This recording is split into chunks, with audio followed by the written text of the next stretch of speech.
24 മുതൽ പെയ്തു തുടങ്ങിയ മഴ അത് തുടർന്ന് അങ്ങോട്ട് ഈ മെയ് 24 മുതൽ തുടർന്ന മഴയിൽ പല സമയങ്ങളിലായിട്ട് പെയ്ത മഴ അതിൽ വലിയ നാശനഷ്ടങ്ങൾ കേരളത്തിന്റെ വിവിധയിടങ്ങളിൽ ഉണ്ടായിട്ടുണ്ട്. ഈ കഴിഞ്ഞ 2-3 ദിവസം പെയ്ത ശക്തമായ മഴയിൽ തന്നെ വലിയ നാശനഷ്ടങ്ങൾ ഉണ്ടായിട്ടുണ്ട്. പലയിടങ്ങളിലും വീടുകൾ തകർന്നു, ഭിത്തികൾ തകർന്നു വീണിരിക്കുന്നു, വലിയ മരങ്ങൾ വീണുണ്ടായിട്ടുള്ള കേടുപാടുകൾ, അതുപോലെ തന്നെ ഗതാഗതം തടസ്സപ്പെടുന്ന സാഹചര്യം, വീടുകൾക്കുണ്ടായിട്ടുള്ള ഉപജീവനമാർഗം തടസ്സപ്പെടുക, ഇങ്ങനെ തുടങ്ങിയിട്ടുള്ള നിരവധി പ്രശ്നങ്ങൾ നാട്ടുകാർ നേരിടുന്നുണ്ട്.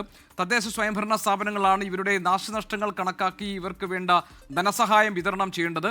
അതിന്റെ നാശനഷ്ടങ്ങൾ കണക്കാക്കുമ്പോൾ ഇതുവരെ നൽകിയ ദുരിതാശ്വാസ നിധിയിൽ നിന്ന് നൽകുന്ന ധനസഹായമല്ല, കൂടുതൽ ധനസഹായം വേണം എന്ന ആവശ്യം സർക്കാരിന് മുന്നിൽ വെക്കാൻ നാട്ടുകാർ ഒരുങ്ങുന്നുമുണ്ട്. സർക്കാർ തലത്തിൽ നൽകുന്ന ധനസഹായം എങ്ങനെയാണ്, അതിനെന്തൊക്കെയാണ് ഈ നഷ്ടം ബാധിച്ചവർ ചെയ്യേണ്ടതെന്ന് കൂടി നമുക്ക് നോക്കാം. റിനു ശ്രീധർ നമ്മളോടൊപ്പം ചേരുന്നുണ്ട്.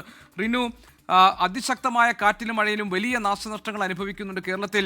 മലയോര മേഖലകളിലും തീരദേശ പ്രദേശങ്ങളിലുമൊക്കെ കഴിയുന്ന സാധാരണക്കാരായ ജനങ്ങൾ. പലർക്കും വീടുകൾ തകർന്നു പോവുക, വീടിൻ്റെ വലിയൊരു ഭാഗത്ത് കേടുപാടുകൾ സംഭവിക്കുക, വാഹനങ്ങൾ നശിക്കുക, അല്ലെങ്കിൽ അവരുടെ ഉപജീവനത്തിന് വേണ്ടി ഉണ്ടായിരുന്ന സംവിധാനങ്ങൾ ഇല്ലാതാകുക, ഇങ്ങനെ തുടങ്ങിയിട്ടുള്ള പല ബുദ്ധിമുട്ടുകളും ആളുകൾ നേരിടുന്നുണ്ട്. ഇത് എന്ത് സംവിധാനമാണ് ഇവർക്കുള്ള നഷ്ടപരിഹാര ധനം നൽകാൻ വേണ്ടി സംസ്ഥാന സർക്കാരിൻ്റെ ഭാഗത്തുനിന്നുള്ളത്? കാരണം സംസ്ഥാന ദുരന്ത നിവാരണ അതോറിറ്റിയുടെ ഫണ്ടുണ്ട്, അതോടൊപ്പം തന്നെ മുഖ്യമന്ത്രിയുടെ ദുരിതാശ്വാസ നിധിയിൽ നിന്ന് വേണമെങ്കിൽ ഇവർക്ക് ക്ലെയിം ചെയ്യാവുന്നതാണ്. എന്താണ് ഇതിനുള്ള പ്രൊസീജിയർ? നാശനഷ്ടങ്ങൾ എത്രയുണ്ടായിട്ടുണ്ട് എന്നതിൻ്റെ ഒരു കണക്ക് സംസ്ഥാന സർക്കാരിന് ലഭിച്ചിട്ടുണ്ടോ, റവന്യൂ വകുപ്പിന് ലഭിച്ചിട്ടുണ്ടോ റിനു? ജി.കെ, പ്രധാനമായും മഴക്കെടുതിയുമായി ബന്ധപ്പെട്ടുകൊണ്ട് കോടിക്കണക്കിന് രൂപയുടെ നാശനഷ്ടങ്ങളാണ് ഓരോ ദിവസവും വരുന്നത്. കൃഷിനാശവും അതുപോലെ തന്നെ വീടുകൾ നഷ്ടപ്പെട്ടതടക്കം മറ്റ് പൊതുഗതാഗത സംവിധാനങ്ങളും അതുപോലെ തന്നെ വൈദ്യുതി സംവിധാനങ്ങളെല്ലാം തന്നെ തകരുന്ന സാഹചര്യത്തിൽ വലിയ നാശനഷ്ടങ്ങളാണ് പൊതുജനങ്ങൾക്കും സംസ്ഥാന സർക്കാരിനും ഉണ്ടാകുന്നത്. കൃത്യമായിട്ടുള്ള കണക്കുകൾ ഇതുമായി ബന്ധപ്പെട്ടുകൊണ്ട് സൂക്ഷിക്കുകയും ചെയ്യും സംസ്ഥാന സർക്കാർ, നഷ്ടപരിഹാരം നൽകുകയും ചെയ്യും. പക്ഷേ കഴിഞ്ഞ വർഷത്തെ നഷ്ടപരിഹാരം പോലും ഇത്തവണ അല്ലെങ്കിൽ ഈ വർഷം അവസാനിക്കുമ്പോഴും നൽകാൻ തയ്യാറായിട്ടില്ല എന്നുള്ളൊരു ആക്ഷേപം കൂടി ഉയർന്നു വരുന്നൊരു സാഹചര്യം നിലവിലുണ്ട്. പക്ഷേ മഴക്കെടുതി മൂലം ഏതെങ്കിലും സാഹചര്യത്തിൽ നാശനഷ്ടം ഉണ്ടായാൽ അത് ഏതെല്ലാം തരത്തിലാണ് ജനങ്ങൾ അധികാരികളിലേക്ക് എത്തിക്കുക എന്നുള്ളതാണ്. കാരണം ടോൾ ഫ്രീ നമ്പറുകൾ അടക്കം ജില്ലാ ഭരണകൂടം നൽകിയിട്ടുണ്ട്, അതിൽ വിളിച്ചറിയിക്കാം അടിയന്തര സഹായത്തിന് വേണ്ടി. അതിനപ്പുറം ധനസഹായത്തിന് വേണ്ടി വില്ലേജ് മുഖാന്തരവുമാണ് അപേക്ഷകൾ സമർപ്പിക്കേണ്ടത്. വില്ലേജ് മുഖാന്തരം വീടുകൾ ഏതെങ്കിലും തരത്തിൽ നാശനഷ്ടം ഉണ്ടായി കഴിഞ്ഞാൽ 50% നാശനഷ്ടത്തിലേക്ക് പോയി കഴിഞ്ഞാൽ വില്ലേജ് ഓഫീസർക്ക് പരാതിയായി നൽകാം.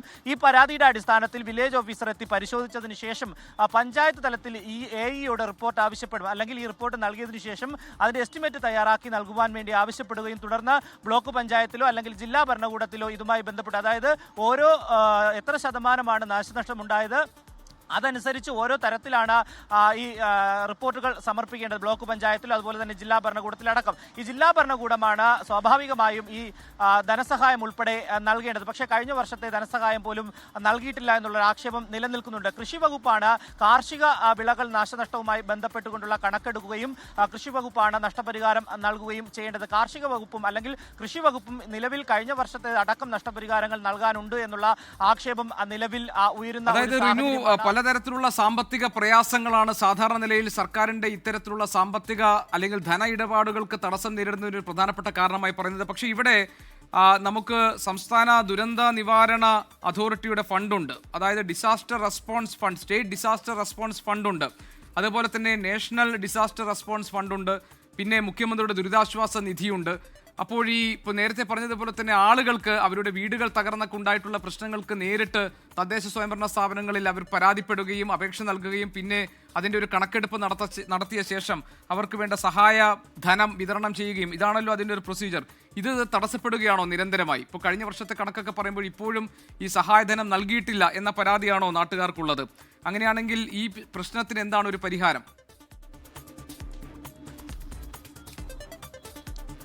ജി.കെ, ദുരന്ത നിവാരണ അതോറിറ്റിയുടെ ഫണ്ടും അതുപോലെ തന്നെ മുഖ്യമന്ത്രിയുടെ ദുരിതാശ്വാസ നിധിയിൽ നിന്നുള്ള ഫണ്ട് അടക്കം ജില്ലാ ഭരണകൂടം വഴിയാണ് പൊതുജനങ്ങളിലേക്ക് എത്തുന്നത്. ഈ പൊതുജനങ്ങൾക്ക് വ്യക്തിഗത ആനുകൂല്യമായി നൽകുന്ന സഹായങ്ങളാണ് ഇപ്പോൾ നിലച്ചിരിക്കുന്നത് എന്നുള്ളതാണ് നമുക്ക് ലഭിക്കുന്ന വിവരം. കാര്യം വർഷങ്ങളായിട്ടുള്ള ധനസഹായം ഈ മഴക്കെടുതി മൂലമുണ്ടായ നാശനഷ്ടത്തിന് നൽകാനുണ്ട് എന്നുള്ളതാണ് വിവിധ MLA-മാരടക്കം പരാതിയായി ഉന്നയിക്കുന്നത്. മറ്റൊന്ന്, മുഖ്യമന്ത്രിയുടെ ദുരിതാശ്വാസ നിധിയിൽ നിന്നടക്കം പൊതു ഇടങ്ങളിലെ ഈ നാശനഷ്ടവുമായി ബന്ധപ്പെട്ടുകൊണ്ടുള്ളവ പരിഹരിക്കുന്നതിന് വേണ്ടിയാണ് ഏറെ പ്രയോജനം പ്രയോജനപ്പെടുത്തുന്നത്. കാരണം റോഡുകളോ പാലങ്ങളോ അല്ലെങ്കിൽ മറ്റേതെങ്കിലും തരത്തിലുള്ള ഗതാഗത സംവിധാനങ്ങളൊക്കെ തകർന്നു കഴിഞ്ഞാൽ നേരിട്ട് ഈ ദുരന്ത നിവാരണ അതോറിറ്റിയുടെ ഫണ്ടും അതുപോലെ തന്നെ മുഖ്യമന്ത്രിയുടെ ദുരിതാശ്വാസ നിധിയിൽ നിന്നുള്ള ഫണ്ടും ഉപയോഗിക്കും. പക്ഷേ ഇതെല്ലാം തന്നെ ജില്ലാ ഭരണകൂടങ്ങൾ വഴിയായിരിക്കും എന്നുള്ളതാണ്. പക്ഷേ വില്ലേജ് തലത്തിൽ നിന്ന് റിപ്പോർട്ട് നൽകിയതിനു ശേഷവും വർഷങ്ങളായിട്ടും വ്യക്തിഗത ആനുകൂല്യങ്ങൾ ഉൾപ്പെടെ നൽകുന്നില്ല എന്നുള്ള ആക്ഷേപങ്ങളാണ് ഉയരുന്നത്. MLA-മാരടക്കം റവന്യൂ വകുപ്പിനെ നിരന്തരം ഇതുമായി ബന്ധപ്പെട്ടുകൊണ്ട് ഇടപെടുന്നുണ്ട്. കഴിഞ്ഞ ദിവസവും നമ്മൾ ഒരു MLA-യുമായി സംസാരിക്കുമ്പോൾ പറഞ്ഞിട്ട് കാര്യമില്ല എന്നുള്ളതാണ് അദ്ദേഹം പറയുന്നത്. കാരണം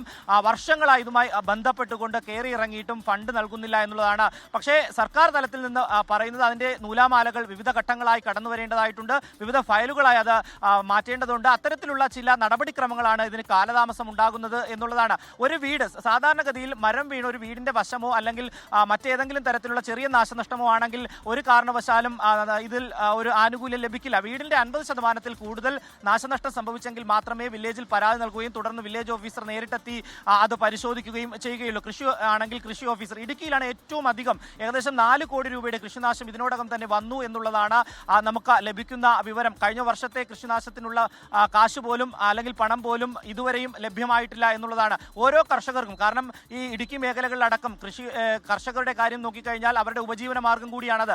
അത് വെള്ളപ്പൊക്കം കാരണം അല്ലെങ്കിൽ മഴക്കെടുതി കാരണം നാശനഷ്ടമായി പോയി കഴിഞ്ഞാൽ അവർക്ക് ജീവിക്കാനുള്ള ബുദ്ധിമുട്ട് പോലും ഉണ്ടാകും എന്നുള്ളതാണ്. ആ സാഹചര്യത്തിൽ പോലും അവർക്ക് അടിയന്തര സഹായമായി ലഭിക്കേണ്ടുന്ന സഹായങ്ങൾ പോലും, കാരണം ഈ മഴക്കെടുതി ഉണ്ടാകുമ്പോൾ അടിയന്തര സഹായമുണ്ട്, പിന്നീട് മറ്റ് സഹായങ്ങളുണ്ട്, പക്ഷേ അടിയന്തര സഹായം പോലും ലഭിക്കുന്നില്ല എന്നുള്ള ഒരു ആക്ഷേപമാണ്.